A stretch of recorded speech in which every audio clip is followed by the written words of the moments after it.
Hi, welcome to the Exodus, Leviticus, Numbers, and Deuteronomy portion of the PowerPoint.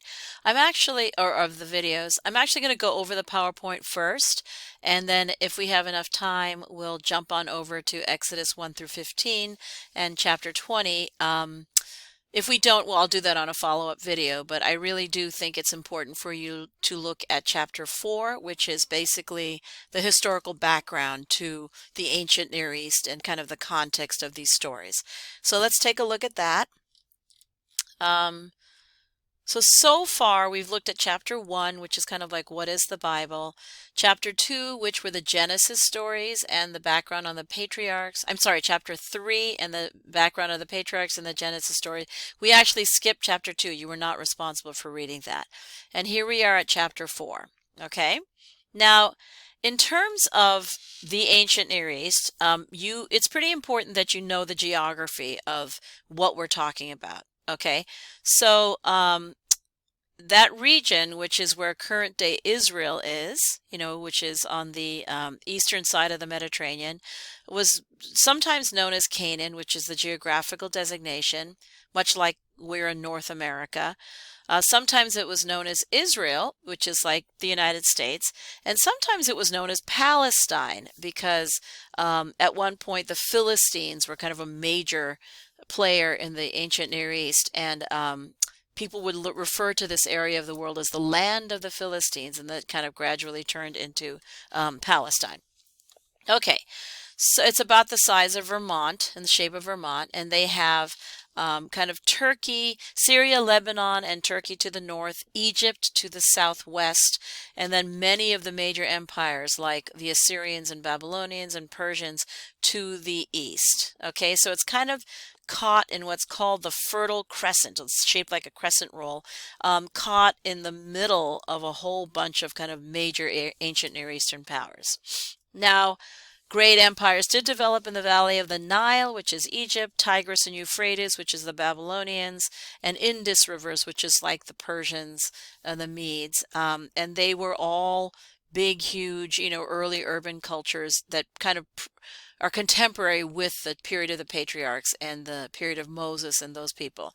So these are all the historical periods. I can tell you that the period of the patriarchs, which is Abraham and all Isaac, Jacob, and Joseph, is essentially late Bronze period here. And then the period of the Exodus is Iron 1. Exodus and the Tribal Confederacy and Joshua and the Conquest and David and Solomon are all in Iron 1. Okay? Now Egypt, they're giving you, Howard basically gives you a little summary about all the different major regions, geographical regions. I'm not going to go over detail about it, but make sure that you're familiar in terms of the context, because Egypt is where the Exodus comes from. So you should know what is Egypt, what were they like, why were the Hebrews enslaved in Egypt, etc. Right?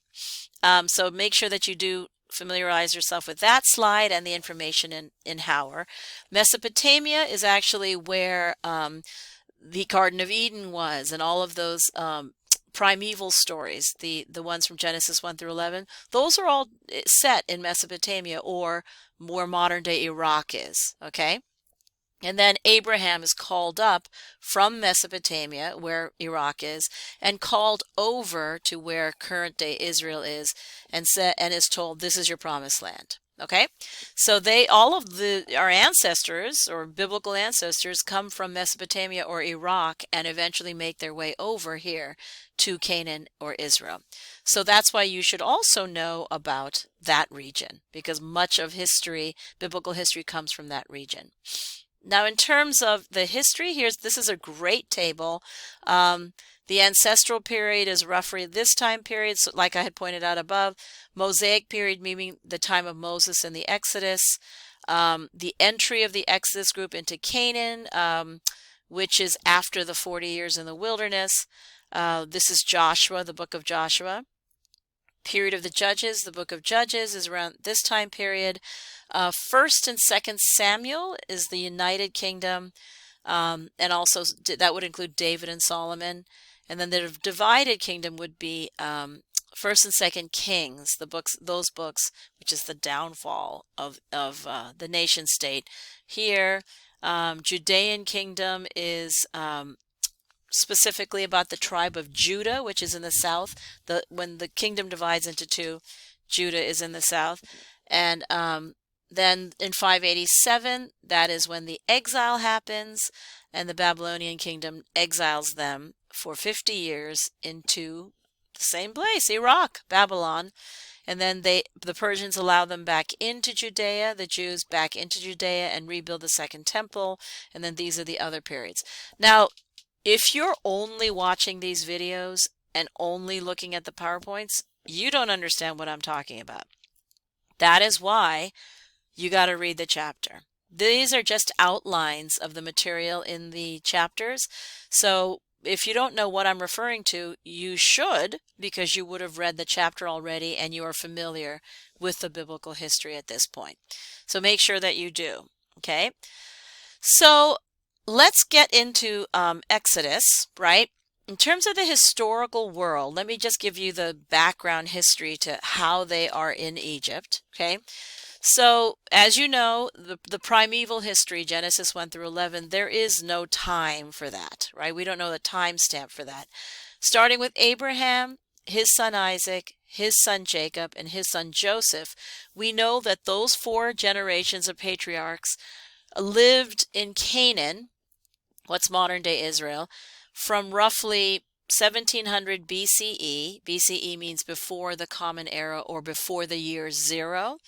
From about 1700 BCE to about 1600. Let's say 1600 BCE. So for about 100 years, we have Abraham, Isaac, Jacob, and Joseph kind of meandering in and out of Canaan, and sometimes going into Egypt, sometimes going out. Okay? Around 1600 BCE, which is roughly 3,600 years ago, there was a drought. There was, in fact, a drought, and you will get this information in Hauer. And the biblical peoples of Joseph's generation, the 4th patriarch, and all of his brothers end up going down into Egypt because there's in fact a drought in Canaan. And Egypt has a ready water supply because of the Nile. So the Hebrews, or the people of the Bible, go down into Egypt because there is a drought in Canaan where they are living. And they are semi-sedentary farmers. So they all go down into Egypt. And at that very moment when they went down, around between 1700 and 1540 BCE, there was in fact a group of foreigners ruling Egypt called the Hyksos. They happened to be ruling Egypt at the very time that the Hebrews came into Egypt for the water supply. So normally when someone comes knocking on your door and says, "Hey, can I use some of your land for farming?" most countries would say no. But because they happen to be a foreign group in there already, they were like, "Sure, come on in." Cut to 1540 BCE, the Egyptians kick out the Hyksos who are ruling their land, take a look at their country and say, who are all these people taking advantage of our water supply, including those same Hebrews that came in with Joseph? Okay? So, because the Egyptians are saying, who are all these people?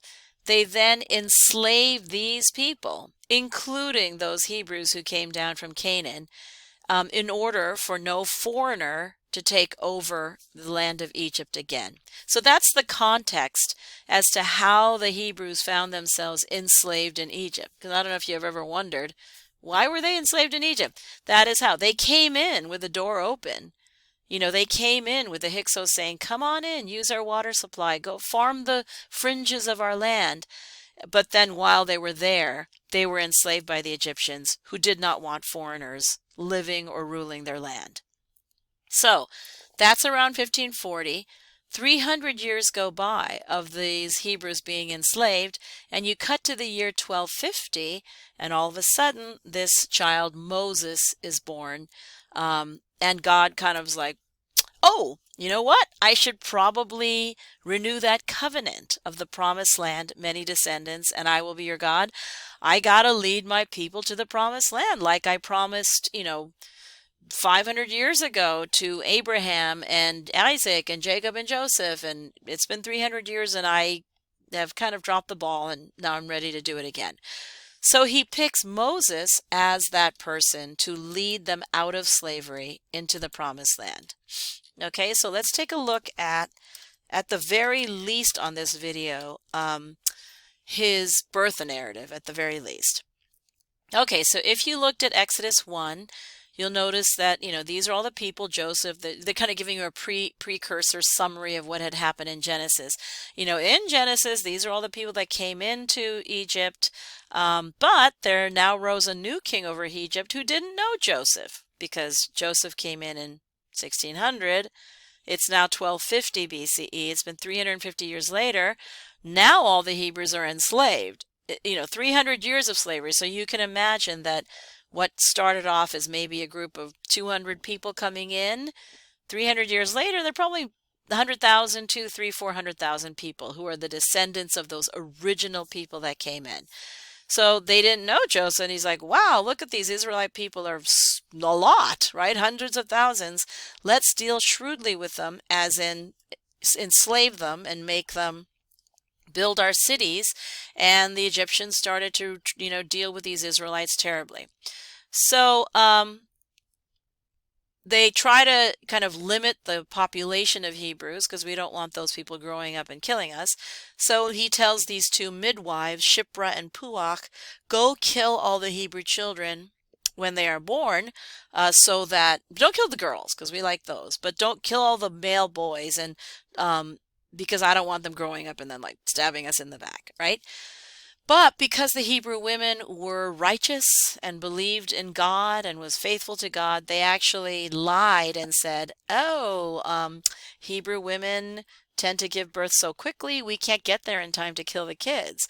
And then the Pharaoh believes them. That's a lie. It makes no difference as to whether you're Hebrew or Egyptian or Korean or whatever. People give birth at different times.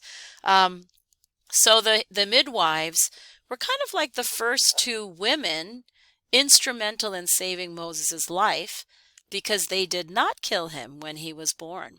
So this whole birth narrative actually is kind of wonderful, because it shows how these 5 women, lowly women, the people who have no power in Egyptian society, who were instrumental in saving the life of Moses.